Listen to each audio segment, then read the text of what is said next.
Salam sejahtera Malaysia, terima kasih kerana menonton video-video dalam channel ini. Sebelum kita mula, jangan lupa untuk tekan tombol subscribe, share, like dan komen. Let's go!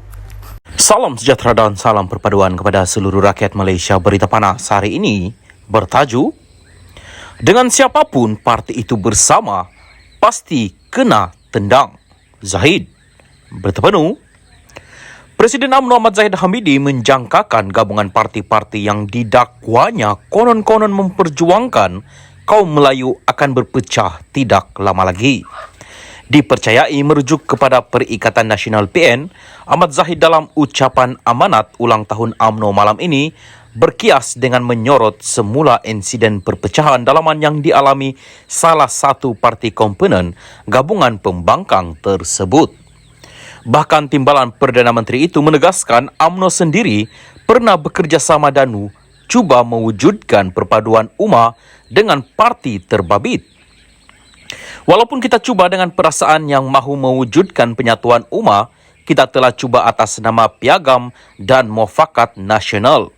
Tapi parti itu dengan siapapun apabila dia bersekongkol, pasti parti itu akan ditendang dan diterjang termasuk kita. Saya yakin gabungan parti yang disertai oleh parti itu sekarang ini pun apabila kocakan mula berlaku, saya fikir tak lama lagi gabungan itu akan pecah. Rakan kongsi politik mereka akan juga ditendang sebagaimana dia tendang kita.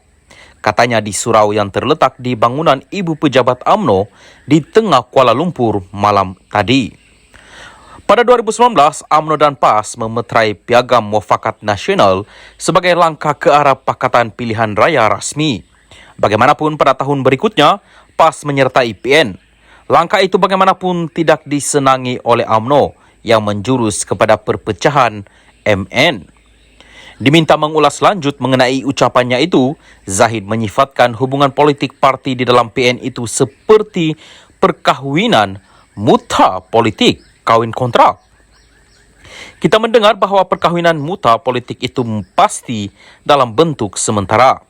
Kita tunggulah apabila retak menanti bala, katanya selepas ditanya pemberita. Sementara itu, dia dalam ucapannya turut menekankan perjuangan asas dalam mengukuhkan kekuatan Melayu dan Islam masih kekal dalam asas parti itu meskipun telah bergabung dalam sekutu baru. Kalau kini kita menjadi sebahagian daripada kerajaan, walaupun jumlah sumbangan kita kecil, namun kalau kita lihat mudarat, mana lebih besar? Mana lebih kecil kalau kita bersama satu pihak kini bersama rakan kita dalam kerajaan perpaduan? Tentu kita lihat mudarat yang kita pernah bersama-sama satu pihak atas nama Melayu kononnya, atas nama Islam kononnya dan mereka masih menempelak Islam tergugat. Sedangkan kita berada dalam kerajaan sekarang ini, kita tidak pernah meninggalkan perjuangan untuk mensyamulkan Islam berasaskan akar umbi, tunjang kita sebagai orang Melayu, maka kita akan terus perkukuhkan perjuangan tanpa tinggalkan kemajmukan bahawa Malaysia sebuah negara majmuk, katanya. Salam sejahtera dan salam perpaduan kepada seluruh rakyat Malaysia. Berita panas malam ini dipetik daripada Malaysia Kini bertajuk, Ketua SPRM, kamu tak suka saya, itu bukan masalah saya. Berita penuh, Ketua Pesuruhjaya SPRM Azam Baki yang tempo perkhidmatannya dilanjutkan setahun lagi tidak terganggu dengan para pengkritiknya. Dalam temu bual dengan The New Straits Times, dia ditanya tentang asakan pelbagai pihak yang menyerangnya kiri kanan dan tengah. Saya okey saja. Memang ada yang tidak suka atau mahu saya keluar dari sistem. Kamu tak suka saya, itu bukan masalah saya, katanya. Sebelum ini, Azam terpelit dengan skandal pemilikan saham yang menimbulkan persoalan mengenai konflik kepentingan dan jika jumlah saham tersebut mampu dimiliki dengan gaji sebagai seorang penjawat awam. Bagaimanapun, dia mendakwa saham itu bukan miliknya tetapi dibeli oleh abangnya atas namanya.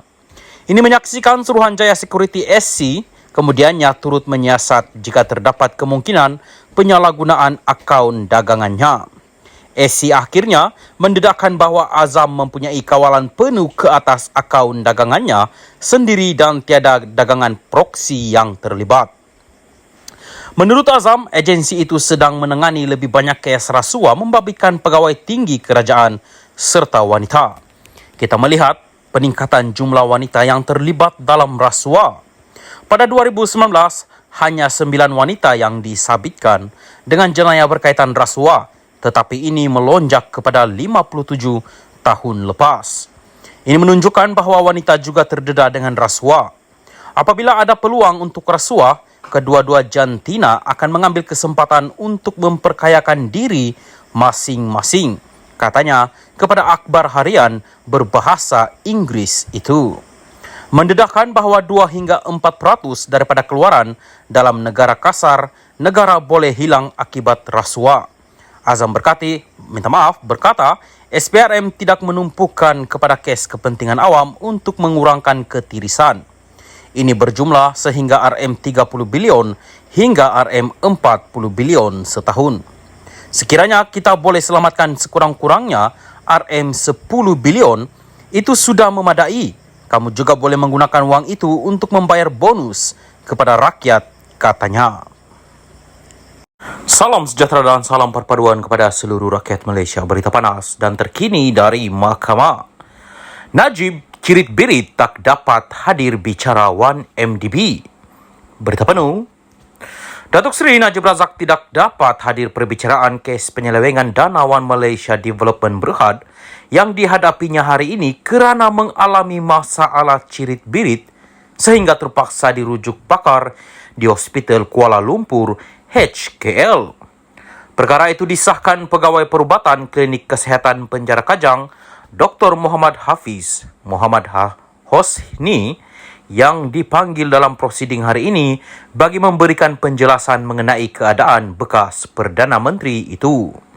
Menurut Dr. Muhammad Hafiz yang disoal oleh Timbalan Pendakwa Raya Ahmad Akram Garib, beliau dimaklumkan oleh pembantu Pegawai Perubatan pada jam 7.15 pagi ini bahawa Najib tidak sehat dan mengalami cirit-birit. Beliau kemudian berjumpa Najib yang mengadu sakit perut, loya dan ketandas 4 kali untuk membuang air besar. Kemudian saya memberikan ubat kepada Datuk Seri. Bagaimanapun selepas 10 minit keadaan beliau masih tidak berubah. Saya buat pemeriksaan dan dapati beliau turut mengalami kekurangan air dan sedikit demam dengan suhu 37.8 Celsius. Saya merujuk Datuk Seri kepada pakar di HKL dan beliau dibawa ke sana pada jam 9.30 pagi.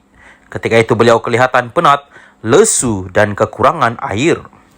Pakar di HKL memberikan cuti sakit selama 2 hari. Beliau tidak cergas untuk menghadiri perbicaraan di mahkamah kerana perlu diberi drip yang dimasukkan dalam saliran darah dan tidak mampu berdiri sebab duduk terlalu lama, katanya. Ketika menjawab soalan peguam bela Tan Sri Muhammad Syafiee Abdullah, Dr. Muhammad Hafiz berkata Najib yang didapati mengalami cirit-birit sejak semalam dirujuk ke HKL bagi mendapat rawatan yang lebih baik. Sehubungan itu, Hakim Mahkamah Rayuan bertindak selaku Hakim Mahkamah Tinggi, Datuk Colin Lawrence Square menangguhkan perbicaraan hari ini dan esok dan prosiding akan bersambung Khamis ini. Najib 69 menghadapi 4 pertuduhan menggunakan kedudukannya untuk memperoleh suapan berjumlah RM2.3 bilion dalam dana 1MDB dan 21 pertuduhan pengubahan wang haram membabitkan jumlah wang yang sama.